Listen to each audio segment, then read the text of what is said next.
अस्सलाम वालेकुम नाज़रीन, आवाज़ न्यूज़ सां गॾु आहियां संझा सैयद ऐं आऊं आहियां बिशारत सुमरो। नज़र विझंदासीं ख़ासि ख़बरुनि ते।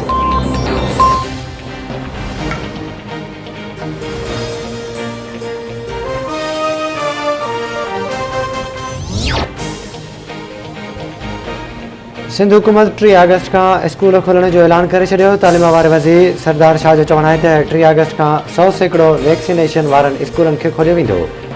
कोरोना जे करे वालदेन ऐं ॿारनि जा मसइला साम्हूं अची रहिया आहिनि। वालदेन जी वैक्सीनेशन चेक करणु स्कूल इंतिज़ामिया जो कमु आहे। स्कूल 50% हाज़िरी सां गॾु 6 ॾींहं खुलियल रहंदा।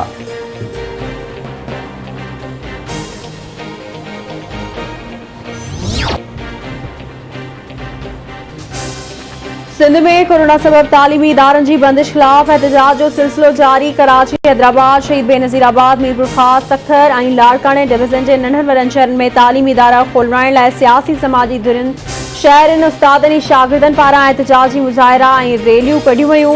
रानीपुर में सिविल सोसाइटी जे सर ते शटरबंद हड़ताल करे रैली कढी वई। अॻवाननि जो चवणु आहे त तालीमी इदारा बंदि थियण सबबि लखें शागिर्दनि जो मुस्तक़बिल दाव ते लॻल आहे। तालीमी इदारा खोले ॿारनि जो मुस्तक़बिल तबाह थियण खां बचायो वञे।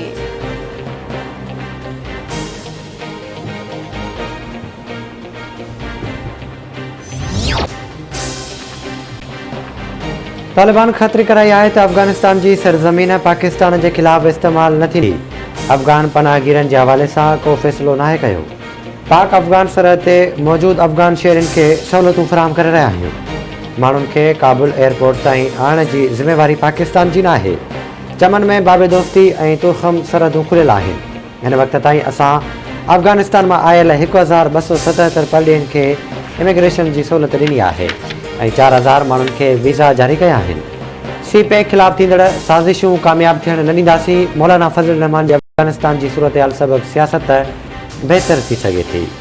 शहबाज़ शरीफ़ जे परॾे वञण जी इजाज़त लाइ दरख़्वास्त ॾियण जो वक़्तु ख़तमु थी चुको। मरियम नवाज़ पुट जी शादी में शिरकत लाइ परॾे वञण जी इजाज़त न घुरी हुई। वफ़ाक़ी घरू वज़ीर शेख रशीद जी इस्लामाबाद में प्रेस कॉन्फ्रेंस।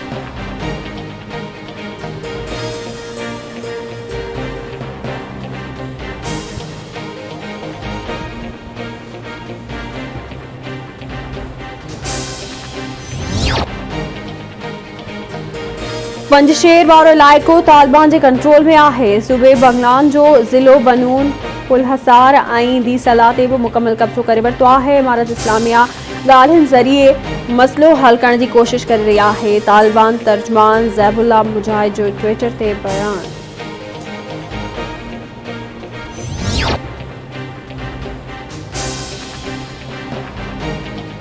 भारत जी अफ़गानिस्तान सां सुठनि लाॻापनि ते एतिराज़ न आहे। भारतीय मीडिया मुंहिंजे काबुल वञण ते वावेला कयो ऐं गैर ज़िमेवाराणो बहस कयो।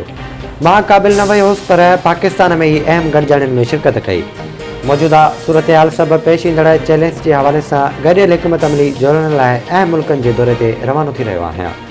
ताजिकिस्तान, तुर्कमानिस्तान ऐं ईरान वेंदुसि। परॾे वज़ीर शाह महमूद कुरैशी जो अफ़गानिस्तान जी सूरत हाल ते बयान।